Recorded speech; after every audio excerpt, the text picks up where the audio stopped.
University assistant വിജ്ഞാപനം എപ്പോ നമുക്ക് നോക്കാം. നോട്ടിഫിക്കേഷൻ കഴിഞ്ഞ പ്രാവശ്യം വന്നത് 30/11/2022, കാറ്റഗറി നമ്പർ 486/22 ആയിരുന്നു. റാങ്ക് ലിസ്റ്റ് നിലവിൽ വന്നത് 11/3/2024, അതായത് കഴിഞ്ഞ മാർച്ചിലാണ് നിലവിൽ വന്നത്. മെയിൻ ലിസ്റ്റിൽ 770 പേര് ഉൾപ്പെട്ടു. 257 പേർക്ക് ഓൾറെഡി അഡ്വൈസ് പോയിട്ടുണ്ട്.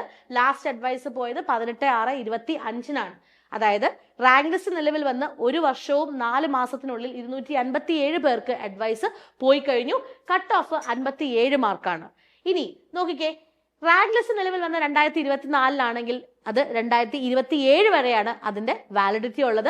സോ 2027 മാർച്ചിൽ പുതിയ റാങ്ക് ലിസ്റ്റ് വരണമെങ്കിൽ 2026 ഡിഗ്രി തലത്തിലുള്ള പരീക്ഷ ആയതുകൊണ്ട് പ്രിലിംസും മെയിൻസും കഴിയണം. സോ 2025 അവസാനത്തോടു കൂടി തന്നെ നമുക്ക് വിജ്ഞാപനം വരും. കാരണം ഏജ് ക്രൈറ്റീരിയ അനുസരിച്ച് മാക്സിമം ഉദ്യോഗാർത്ഥികൾക്ക് അവസരം കൊടുക്കാനാണ് എപ്പോഴും PSC ശ്രമിക്കാറ്. സോ 2025 ഡിസംബർ അവസാനത്തോടു കൂടി നമ്മുടെ യൂണിവേഴ്സിറ്റി അസിസ്റ്റന്റ് എക്സാം വരുവാണ്, വിജ്ഞാപനം വരുവാണ്. പഠിച്ചു തുടങ്ങിക്കോളുക. ഇപ്പൊ പഠിച്ചു തുടങ്ങിയാൽ നന്നായിട്ട് പഠിക്കാനുള്ള സമയം നമ്മുടെ മുന്നിലുണ്ട്. സോ ഉഷാറായിട്ട് തന്നെ പഠിച്ചു തുടങ്ങുക. നമ്മുടെ ബാച്ചുകളെ കുറിച്ചുള്ള കൂടുതൽ വിവരങ്ങൾ അറിയാനായിട്ട് നമ്മളെ കോൺടാക്ട് ചെയ്യുക. താങ്ക്